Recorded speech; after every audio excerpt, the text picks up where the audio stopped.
'Twas the night before Christmas. Actually, it wasn't. 'Twas the night before my junior year of college. And all through the house, not a creature was stirring. Well, no one was in the house because I had left the house. I needed some introverted time, so I decided to jump on my skateboard, my longboard, and was riding in the dark throughout campus the night before I was about to start class. And as I'm going through it, again, I'm a junior, I'm 20 years old, I'm at a private Christian school, and I'm kind of going through the dark on this skateboard all by myself and loving every minute of it. And then all of a sudden, I see something off in the distance. And I'm like, what is that? And I get a little bit closer, and I'm like, that dude's levitating. I'm like, I don't know what kind of school this is. I don't know if this is Berkeley in the 70s, but that can't be possible, right? Like, I believe in miracles, but like, come on, God, if you're gonna do a miracle, do something better than some dude at 10:30 by himself alone levitating. Like, do something cooler than that. And I get closer and I realize he's not levitating, he's doing something equally weird. He's walking on a tightrope. But the tightrope is loose and it wiggles, and this guy is weird. So I do this thing where I'm like, just kind of circling a little bit, like what's going on? Not like a vulture, like I'm gonna prowl, but like how close can you get without getting creepy, you know what I mean? And then all of a sudden I'm like, bro, what are you doing? He's like, I'm slacklining, bruh. And I'm like, slack what? He's like, I'm slacklining. I'm like, what are you doing? He's like, it's like tightrope walking, but it's not a rope. It's 1-inch tubular webbing. And I'm like, I don't know what that is, but I'm gonna smile and nod, because that's what you do in college. You pretend like you know more than you really do, because you're deeply insecure. You don't want anybody else to know about it. So I'm like, yeah, what is this? And I'm like, dude, and I'm like staring, my mind's blown. I don't know what to say. He's like, you wanna try? And I'm like, I don't know if I wanna try. So I go, I'm like, sure, why not, right? And he's like, it's just super easy. You just put one foot up on the rope, you just stand up and you walk. And I'm like, bro, you need the opposite of a chill pill. You need some caffeine because you're not taking this very seriously. And so this piece of 1-inch tubular webbing is hooked up between some climbing gear, between two trees to kind of hold it like this. And then all of a sudden I go and I put my foot on it and it doesn't go wibbly, it goes, I'm like, oh my gosh, that's not okay. And then I go and he's like, all right, 1, 2, 3, jump. And so I jump, and the craziest thing is, as I jump on it, the more weight I put on it, the more it goes, I'm like, oh, this is not okay. And I just jump right back down on ground. I'm like, this is not good. He's like, don't be afraid. When you're afraid, you get tight, and when you're tight, you can't do it. And I'm like, I think I'm not tight because I'm afraid. I think I'm afraid because I know the laws of gravity and the limits of my own balance. Like, I'm in college, like I have okay healthcare, but like I can go to the emergency room because I was slacklining in the middle of the night kind of healthcare, you know what I mean? And so he's like, just 1, 2, 3, go. And I do it, and literally I get one foot on it, and before I can put a second foot on, I have fallen off the other side. And he's like, dude, do you want some help? I said, yeah, I want some help, but what I need to do is figure out how to be chill like you, because I'm terrified and you're not. And there was this cool thing I had this opportunity to do, to learn a new skill, to try something. It's kind of what you want to do in college. And all of a sudden I realized I'm scared. And I don't know if it's a good thing or a bad thing to be scared. You been there? You're scared of something? Like, some things are good to be scared of. Like, you should be scared of a bear, but like not so scared that you don't bang some pots and pans to do it. Like, I've got little kids. I want them to be a little scared of cars, but not so much that they never run across the street, but just so much that they look before they go. And what's the appropriate amount of scared to be here? You been there? Some of you guys, I know you are in some scary things. It's a whole lot scarier than me learning how to slackline as a 20-year-old. I put one foot on that rope, goes, some of you, you're living that right now. The reason I know it is because 2 weeks ago, we had an amazing week of Summer Blast, and the kids and the volunteers were awesome. But I also know that we had more volunteers than ever, one, because it's the best week of their life and people are rearranging their schedules around it. But I also know that we counted 10 folks who were there because they currently don't have a job. And they're like, well, I'm not just gonna sit at home, I'm gonna use this time off to help. And their life and their finances are I know that there's some of you who have changes and opportunities coming up, and you're like, I don't know if I should be scared or I should be excited. I talk to people who they're on the precipice of retirement. And they're like, I should be excited, but I'm nervous because I've never not had a routine, a job, a title, and I didn't know what to do. And I know I should be really excited because this is this fun thing to do, but even this good thing scares me a little. Some of you, it's not, you get the choice. Some of you, it's not wobbly. Some of you have been thrust into conversations, relationships, financial situations, and the fear is there, and you're like, what do I do in the midst of it? And when it's higher stakes, then I fall off and I hurt myself. But I could hurt someone else I care about, or someone I care about is hurting, and I don't want to step in too much, because if I step in too much and overdo that boundary, I could do more harm than good. But if I don't step in at all and they get hurt, I'm never going to forgive myself. But I'm afraid. You see, friends, this morning we start a new sermon series. And we start with this idea of fear because what the person is going to go through is the scariest thing they've ever been through. And let me be clear, I hope that you're not in a position where you have a scary decision to make and it's the scariest thing you've ever been through. I don't want that for you. But if you are, this is a good day for you. Some of you, you're going to have something that's maybe semi-scary or it's coming in there, and this word that God gives you this morning is going to be one of those that you're like, I'm going to take it, I'm going to put it deep in my heart because one day I'm going to have something similar to this. And the question is when to be scared, how to be scared, when do I know if it's a good scared or not scared, and I just don't know if I should be scared, how to navigate it. And in the midst of all of this, we're at church. How do we trust God in the midst of fear? And if I am afraid, does that mean I don't trust God? Or if I am afraid, it means I'm smart because I'm using the brain he's given me and this is a scary thing. I don't know. And I don't know what your situation is, but at some point we're all thrust into these situations where the fear and the anxiety goes up and you've got to figure out, what do I do? And that is the journey we start this morning in Joshua chapter 1. So if you have your Bibles, go to Joshua chapter 1, but I'm gonna give you a little recap. Joshua chapter 1 begins 400 years. 400 years after this guy named Abe has left everything. He's journeyed to this place called, later be called the Promised Land. And while he's there, God says, this land I'm gonna give you. And he's like, this is awesome. I'm homeless and I don't have kids, but my whole family's gonna live in this land. That's very cool. And he believes the promise of God. And then 150 years later, his great-grandkids and great-great-grandkids are living in slavery in Egypt. Oh, wait, God, I thought you had a promise for us. God, did you forget about us? Did we not follow right? Is Pharaoh more powerful than the God who made the promise? Because this Pharaoh claims to be God, and the kind of God he is he's oppressing and taking advantage of these foreigners, these slaves. And for 200 years, they're in slavery. 350 years after a promise is made, it's like God has forgotten them. You been there? But for the last 50 years, God's been doing this amazing thing. He raised up this guy named Moses to come and be a savior figure, to show the people that he hasn't forgotten about them and led them through this wilderness. And now, after 40 years of leading them, Moses is dead. And he has to pass the baton to a youngish leader named Joshua. And Joshua's realized, oh my gosh, everything I've ever done, I've had Moses to go to, like, is this the right thing to do? My entire life has been a number 2, and now I gotta be a number 1, and I don't got my guy? And this land we're going to, I've never been, well, actually I have been there. I've been there once before, 40 years ago. And when I went there, I realized how big and strong the people were. And the only thing bigger and stronger than the people were the walls and the cities. And I went there with a group of 12, and I had the faith that said, let's go do it. God can do anything. And the other 10 are like, not so fast. I'm a little afraid. I'm not gonna do it. And because those 10 said no, God said, all right, I'll respect your agency. God is a gentleman who never forces you to do what you don't want to do. And so God says, fine, you don't want to go? You can continue to wait another 40 years. And then after you die off, the next generation will receive the promise. And so not only is Joshua alone, not only is it his first time, but he remembers the last time he was at this place, there was a rebellion against him. They didn't trust his leadership, they didn't trust God. And he's like, what's gonna happen when I'm there again and I've gotta do this all over again? And you can see why Joshua would be scared. And this is how his story starts. In Joshua chapter 1, verse 1. Here we go. Joshua 1, verse 1. After the death of Moses, you've already got that part. the servant of the Lord. The Lord said to Joshua, son of Nun, Joshua's aide, Moses, my servant, is dead. Well, that's good news so far. Thanks, God. What else you got for me?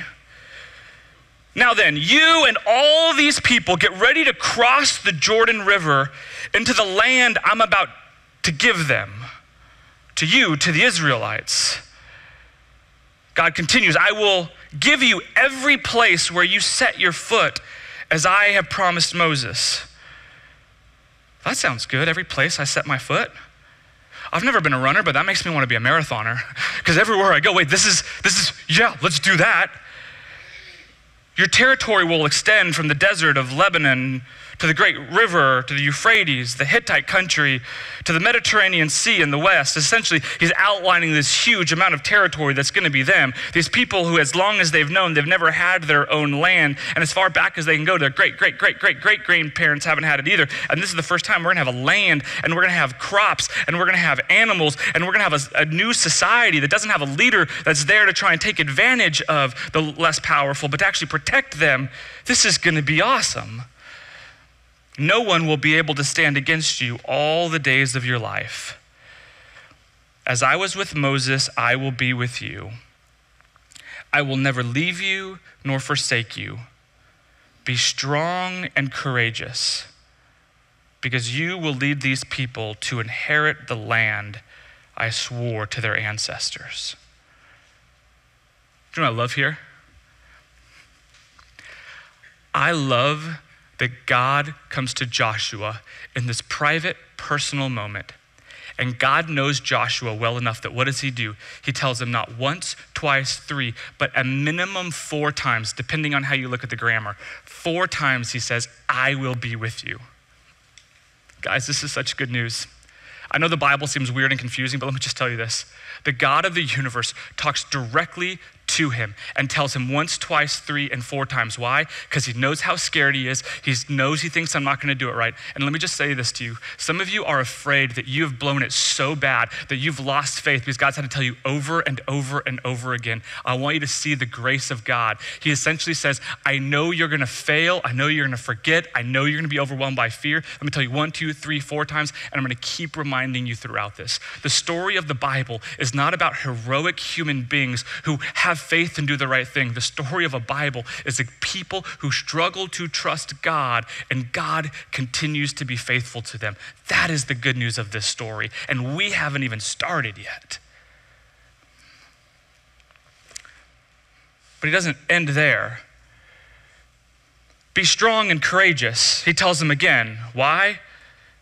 Because it's going to be hard. Be careful to obey all that my servant gave you. And Joshua's probably like, this is awesome. I got this great tutoring from Moses, but he taught me a lot of things. There's over 600 commands. How can I remember all of them? Do not turn to the right or to the left, that you may be successful wherever you go. Keep this book of the law always on your lips. Meditate it day and night, so you'll be careful to do everything written in it. Then you will be prosperous and successful. Have I not commanded you? Be strong and courageous. Do not be afraid or discouraged, for the Lord your God will be with you wherever you go. 3 times he says, be strong and courageous, be strong and courageous. Actually, 2 times he says, be strong and courageous. 1 time he says, be strong and very courageous. He emphasizes it. And then he says, don't be afraid or discouraged. These 2 words in the Hebrew that are used for afraid and discouraged are 2 different words. One, this word fear is like the sudden onset thing of something really scary. You're on a hike and all of a sudden you see the bear. It's a moment of, oh, there it is. The discouraged is I've been here forever and it's never going to change. This is how more than half of you, about 80% of you in the room, feel about our political system. It's gone bad to worse, and now it's just been that way so long, you have no hope that it's going to get any better. Okay, maybe not 80%. I'm trying to read the room here. Ish. I have a degree in Bible, not stats. Give me a break. Don't be overwhelmed by that moment. And when it's harder and it takes longer and you get more pushback than you think it's going to be, don't give up. But instead, be strong and courageous. Why? Because I am with you. I put my foot on the rope, it went and all of a sudden I don't know what to do. And then he says, hey, do you want some help? I'm like, yeah, chill, dude. That would have been helpful 3 minutes ago. What are you doing? He says, let me teach you how to do this. And I'm like, cool. So just as he taught me how to do this, I want to teach one of you how to do it this morning. So I need a volunteer. All right, Dad, you came on the wrong week. Hey, give my dad a round of applause. Come on up here. This was not planned, and the reason you know this is planned because I don't know the family calendar, and I didn't know he was coming up until he actually got here. And my wife's like, I told you 3 times, and I'm like, you got to tell me 4. God told him 4. So, Dad, warning, you're here not only because you're my dad, and I love you, and I know you love this church, and you are down in Southern California with your amazing wife, and you literally planned your plane ticket to be here today and not leave. So I figured we'd help you in the service. But that's not the real reason. The real reason I chose you is because what we're gonna do is slightly dangerous. You have great insurance and you're not very litigious. So this is good. This is good, all right? Yeah, so we're gonna teach you how to slackline. Now the good news is this, what I talked to my team about was actually anchoring an actual slackline to teach you, and they said we didn't have the budget to create a load-bearing supports in 3 days. And so they said, if it was 3 weeks, it'd have been okay. So it's perfect. So we're not gonna teach you on an actual slackline, we're just gonna pretend, all right? So here's what we're gonna do. You see this little thing right here? Some of you can see it, some of you can't. This little end of this, we're gonna pretend that this is your slackline, and I'm gonna teach you the 2 things that he told me are the 2 things that God told Joshua here. And so this is how it happened. So imagine you're down on the ground with me. Come on down here. Here we go. All right. All right. No lawsuit so far. Here we go. All right. Be a little more gentle. Those ligaments in there are a little old. So I know. So here you go. So here's what I want you to do is just put your left foot up on here. Okay. All right. And you've got, again, so imagine that's your slack line. Your base foot here. Move your right foot in just a little bit more so you don't have to jump left to right. If you jump left to right, you're going to fall over that way. And I don't have anyone there protecting you from the table. So here, no, you got to be like on the little line right here, Dad. Come on. Yeah, I know. I didn't listen for my whole life, and now I'm getting you to listen. It's kind of ironic. So what I want you to do is put your hand right here on my shoulder. Okay. So pretend this is going to be a wiggly slack line. And what you're going to do is you're just going to go 1, 2, 3, and jump and put that foot. There we go. Whoo, oh, there we go. All right. If that was a real slack line, you were falling. Just here we go. There it is. All right, here we go. Now here's how this usually works. Again, usually the person who's there is like holding on like this, and then all of a sudden they get a little bit farther like this, and then it's on the shoulder, and then it's on the hand like this, and then after this moment, the person takes a couple steps. All right, see if you can walk straight. It's like a breathalyzer. Here we go. Good thing we didn't have mimosas. Stop. Okay, now in this moment, there's this moment where the person who's teaching lets go, and the person up there has this big debate that says, what do I do? When I look down, it shakes. When I look forward, I don't know what to do. And if I look off to the side, I'm gonna fall that. And I loved it a whole lot better when you were here, but I know that what I'm really supposed to do is this. And there's this moment of fear, and you wonder, what am I supposed to do? What happens in the scary moment? The same thing when I learned how to slackline, the person was right there with me, and then taught me and empowered me until they were able to do this. What does God say? I will be with you. I will never leave you or forsake you. Everywhere your foot goes, I will give to you. This is the number 1 reason Joshua does not have to be afraid. It's not because of what he learned from Moses. It's not from the military. It's not because he's more courageous. It's this. It's who is with him. He has a guide who supports him. Stop walking, you overachiever. Come on. Gosh. Yeah, go backwards. Here we go. All right, my goodness. So he was raised by a hard-charging German man. We're a family of overachievers who don't listen to anyone. It's fine. Okay, here we go. Hey, stop already. My goodness. You're not going to be here second service, are you? Good. My goodness. I should have known. Never ask a Thomsen to do anything. They never listen. Okay. I'm making fun of myself, guys. I'm not dishonoring. Here we go. Okay. The number 1 thing is this. You are not scared because the thing you're doing is not scary. You are not scared because of who does it with you. Timothy Keller says it this way. Courage is not the absence of fear, but it's doing the hard thing in the presence of fear because you're in the presence of God and you know that God goes with you. You trust not that you have it all together, that you can perfectly balance those tensions of life, but you know that the God of the universe walks with you and beside you. He's always close enough to catch you. He's close enough to empower you, and he knows when you're there. And even if you do fall, he can step in and catch you right there. The number one reason God says to you, don't be afraid, is not because you can do it, but because you don't have to do it alone. This is the good news of the gospel, friends, that even though you do scary things, God does it with you. But there's a second part that we saw. It starts with 4 promises of I will be with you, but then you go down and it says, remember to remember the laws, everything that Moses has told you, let it be on your lips, meditate it, don't turn to the left or to the right. Now, not turn to the left or the right, this is an excellent illustration for slacklining here. So again, imagine this is a slackline and you're walking like this. Actually, go ahead and just sit down. Give my dad a round of applause. Here we go. Here we go.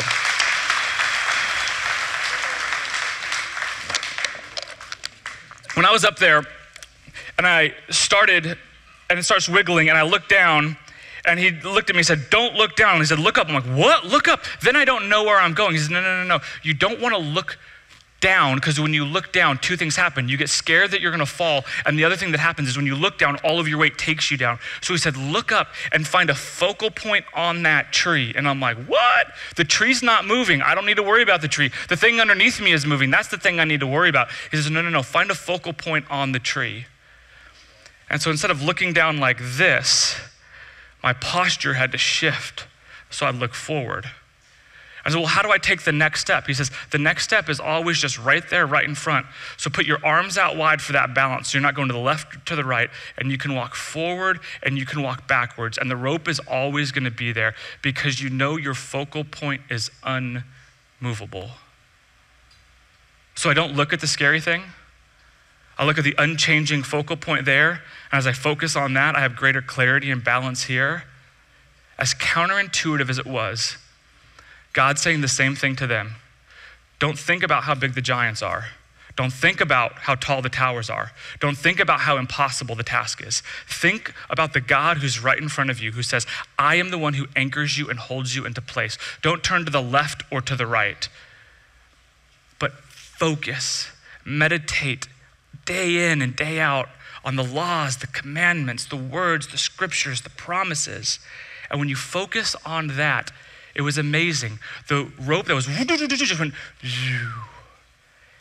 and yeah, I was moving a little bit, but it was crazy what happened when I stopped looking at the moving rope and relaxed and just found that focal point. I found my footing when I found my focal point. You see, friends, some of you need to stop looking at your news feed every day that shakes your faith. You need to stop listening to that conversation. You know that person in your life who it's gonna be the same conversation because they're gonna complain about the same thing every time, whether it be their in-laws, the politics, the church, their spouse, whatever it is. You know what's gonna happen. They're gonna focus on that negative thing. And that's how you've gotten close into this because nothing brings 2 people closer together than gossip. You know that? Why? Because we have a mutual enemy. That's what we did. When my dad brought his amazing new wife into the family, what did we do? We made fun of my dad together because then we're like, oh, look, we've got a little thing here together. Look, we've got our own little thing. All right, that was supposed to be a joke. That didn't land.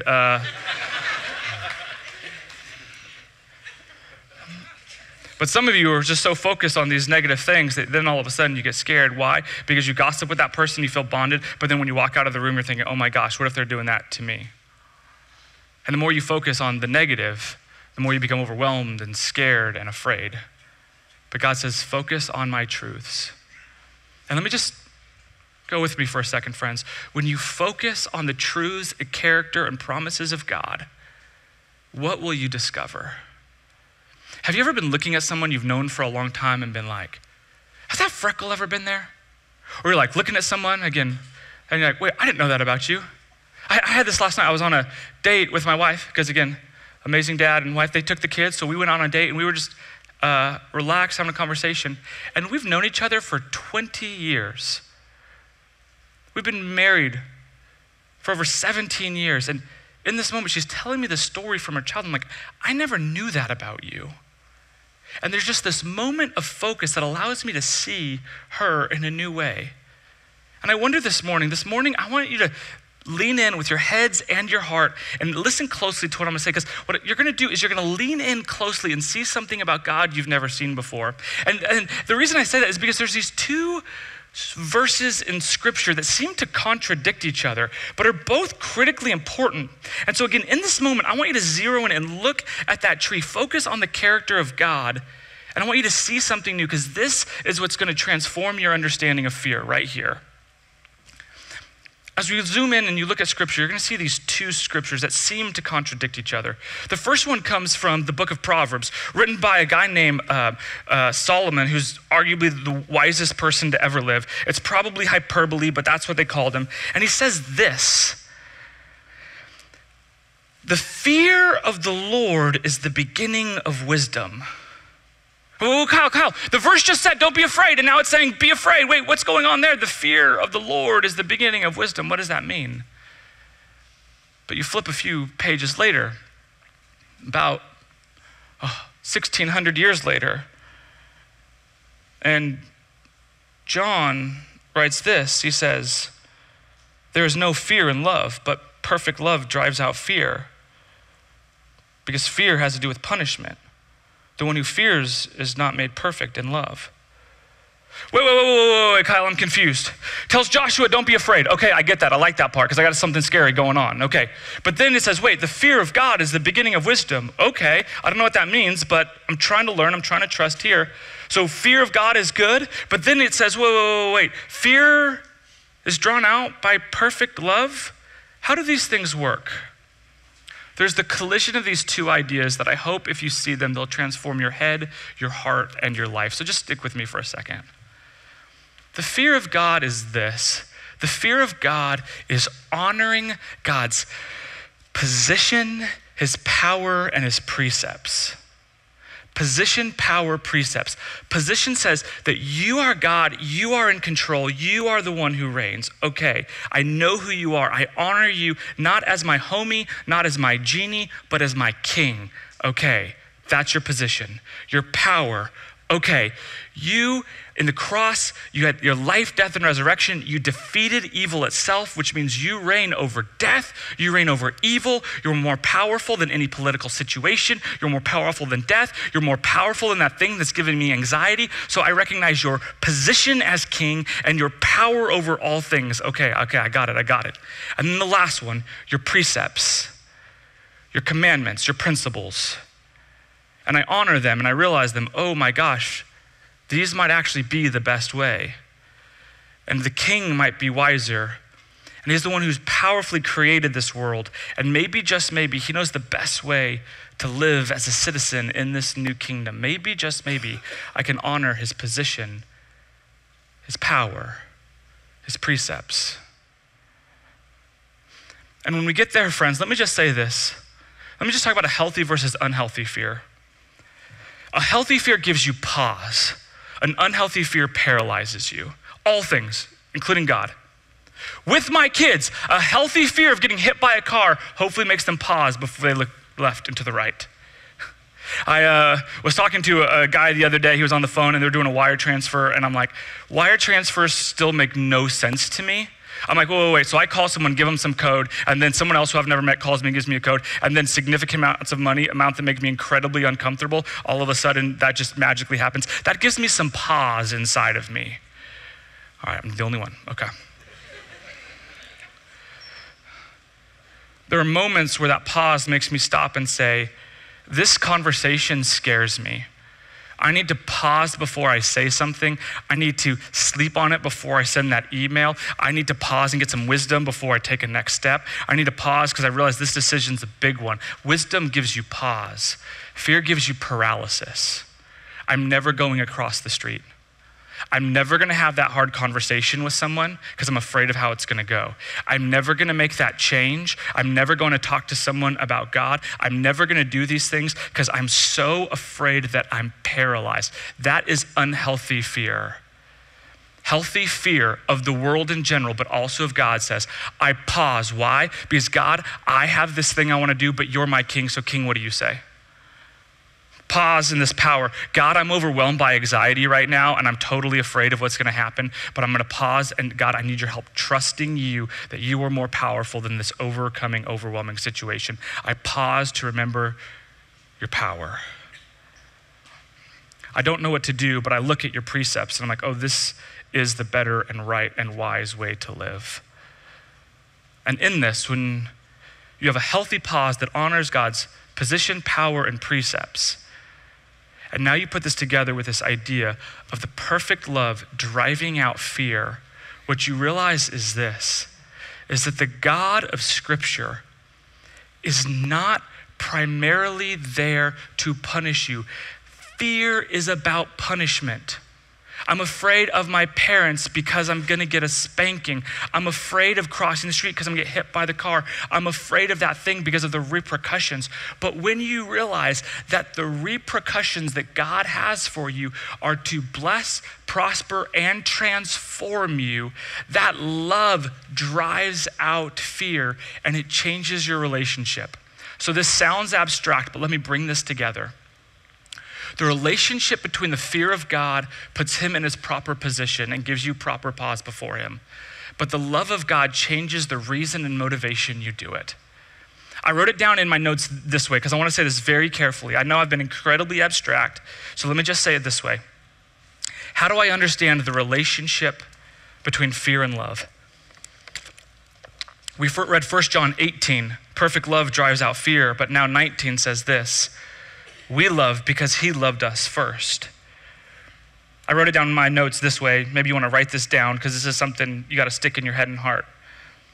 Obedience is a response that seeks to receive and reciprocate God's love. Obedience is a response that seeks to receive and reciprocate God's love. Friends, I'm afraid that some of us, we have this idea that we want to obey God because if we don't, he's gonna get angry and punish us. And that becomes the motivating desire, and that leads to fear and paralysis.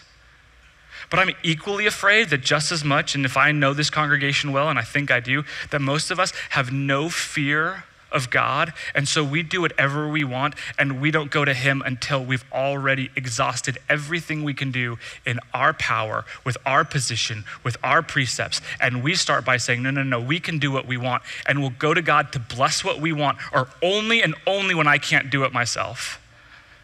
So some of us get overwhelmed, paralyzed by the fear of God, but I'm afraid that most of us in this room don't pause for the fear of God. You with me? But when obedience becomes the response, it changes everything. Let me give you an example. After the second service today, we've got about a dozen folks who are getting baptized. And when folks get baptized, I want to talk to them. I want to make sure you understand. Sometimes I think when we come from an overly fear approach, we say, I want to be baptized because I'm trying to earn God's love. And I'm afraid that if I'm not baptized, if I die, I'm going to burn in hell for eternity. And I want to do this because I'm afraid. And I'm like, no. And others say, I want to be baptized because I was raised in the church and I knew it and I want to do it. I'm like, no. It's not because you want to do it. It's not because of that. Baptism is this response that says, God has invited me into a brand new relationship with him through his life, death, and resurrection. I can now have new life in him, and I'm receiving my inheritance as a child of God, receiving it by stepping into those waters of baptism. I'm standing with Jesus in his life, death, and resurrection, and now I'm receiving, through this act of obedience to be baptized, I'm receiving and responding.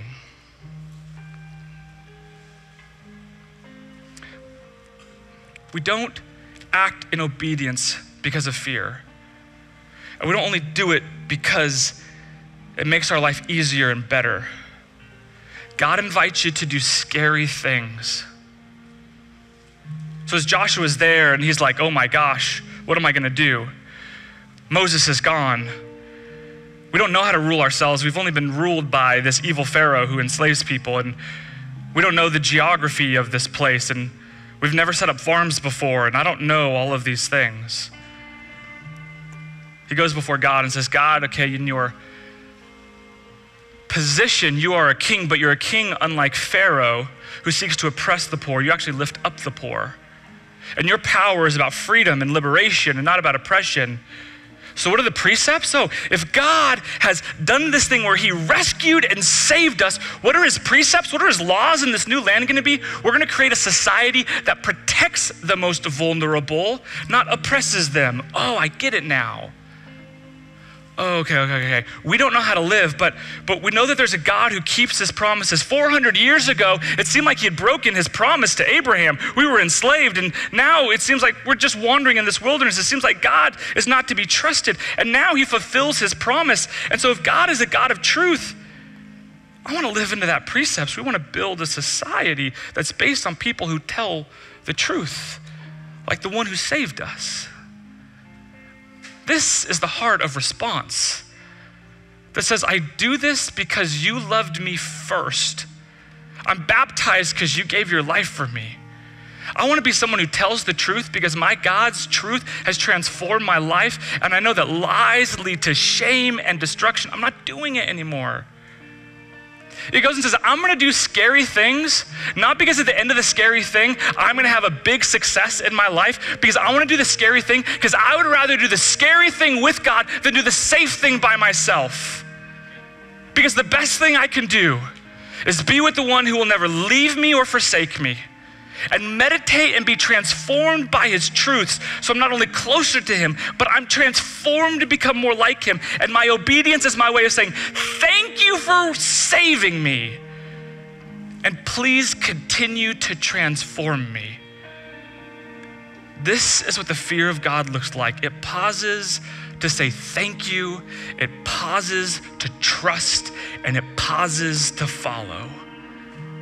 Do not be afraid, for I am with you. Do not turn to the left or to the right, because I will guide you. So in this moment, church, I invite you to respond. I invite you to sing and shout or kneel quietly, not because God's gonna love you more if you lift your hands more, because this is your response that says, I love you. Have some pause and say, God, I need to do something different. God, I'm gonna ask you, I'm gonna seek your word. I'm gonna go to someone for wisdom and say, hey, I need some help here. I'm taking some pause to get wisdom here because I believe that God's smarter than I am. God, I'm coming before you because in my own power, I've tried to get free from my hurts, habits, and hangups, and I haven't done it. So now, God, I'm desperate. I want your power to transform me and set me free, just like you set the Israelites free from the evil of slavery. Good morning, friends. Let's respond to the love of God, whether it be in silence or in singing, whether it be in baptism or serving, whether it be in sending a text message to someone you love and appreciate, or just taking a moment to stare into the loving eyes of a God that you know and just want to know more deeply. Let us respond to a God who is worthy of our fear and our love and our worship.